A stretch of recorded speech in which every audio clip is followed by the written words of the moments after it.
And dun sa nag-viral ko na video na muntik na akong manakawan, ang dami nagtatanong sa inyo kung ano yung bag na ginamit ko. Eto siya guys. Ito yung bag na gamit-gamit ko noon. Nung muntik na ako manakawan. At ang brand na to is Van Walk. So, ganyan yung kanyang itsura.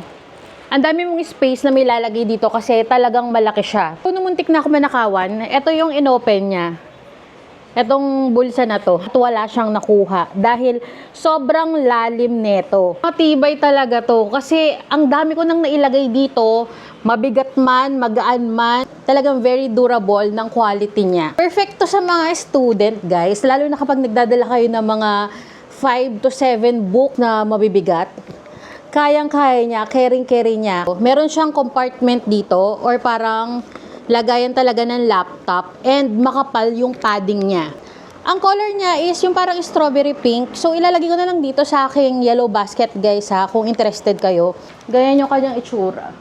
Oh. So, ayun lang guys, buyers, follow me for more!